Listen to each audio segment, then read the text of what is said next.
দাবি ভইয়া দাবি করছে, সবসময় করছে। এবং আমরাও বলেছি যে আমাদের প্রিয় নেতা যারা তারেক রহমান প্রধানমন্ত্রী হলে আর লাল পানি, গরম পানি, কামানের দাগ পড়বে না শিক্ষকদের উপর, এটা আমরা বলেছি এবং আমরা এটা বিশ্বাস করি।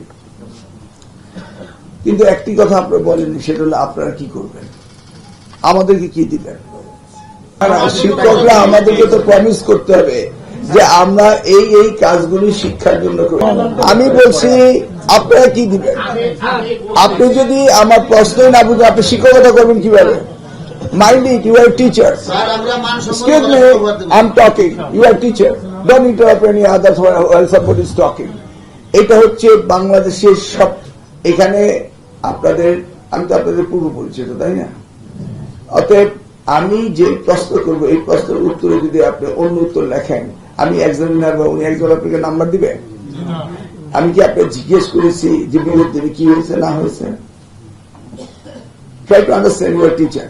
ওকে, সকলেই প্রশ্নের উত্তর সঠিকভাবে দিবেন। আমি জিজ্ঞেস করছি যে আপনাদের প্রমিসের একটি কথাও শুনিনি, বলেন একজনে একটি করে প্রমিস করেন, কি করবেন? একজন অ্যাগেইন আমাদের কাছে চাচ্ছেন সব আমাদেরকে নিয়ে, আপনি কি দিবেন এটা বলেন। তো আপনাকে দিতে হবে, আমরা ওটা বাস্তবায়ন করবো স্যার। আপনারা কি দিবেন সেটা বলেন। এই কারিকুলামে কি রেজাল্ট 0 হওয়া উচিত? আপনারা আমাকে কি উপহার দিবেন? ঠিক আছে, আপনার সমস্যা ছাড়া কিছু দেখেন না। আপনার স্বতন্ত্র বেতন স্কেল চাচ্ছে, এটা কি স্বতন্ত্র না? এটা তো কারোর সাথে মিল নেই, তাহলে অসুবিধাটা কি হলো?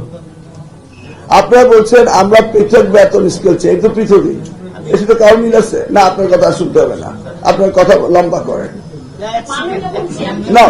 No more. Okay? You are breaking the discipline. এখন আসেন 1 নম্বর ঈদ বোনাস ছিল 25%।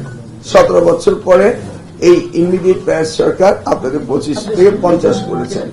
আমাদের মাননীয় প্রতিমন্ত্রী সাহেব বললেন মনিটারি বিষয়গুলো বাজেট অ্যালোকেশনের বিষয় রয়েছে, এটা আমরা পর্যালোচনা করব।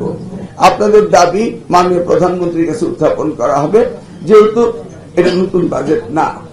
তারপরে এই আপনার এগুলি ফাংশনাল করতে সময় লাগবে, তবুও আমরা আপনার প্রস্তাব মাননীয় প্রধানমন্ত্রীর কাছে উত্থাপন করব। দেখি আপনাদের জন্য খানিকটা কিছু করা যায় কিনা, সেই বিষয়ে আমরা আলোচনা করব।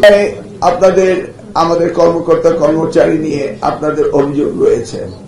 দেখুন, এই অভিযোগগুলি অ্যাড্রেস করা অনেক সময় রয়েছে, এগুলি পর্যায়ক্রমে অ্যাড্রেস হবে কি হবে না এটা আমরা সিদ্ধান্ত আস্তে আস্তে নেব।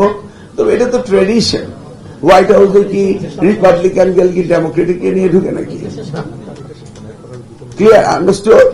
অতএব এই সমস্ত বিষয়ে leave it up to us, এগুলি নিয়ে আমরা দেখি আমরা কিভাবে কাজ করব, এটা আমরা দেখি।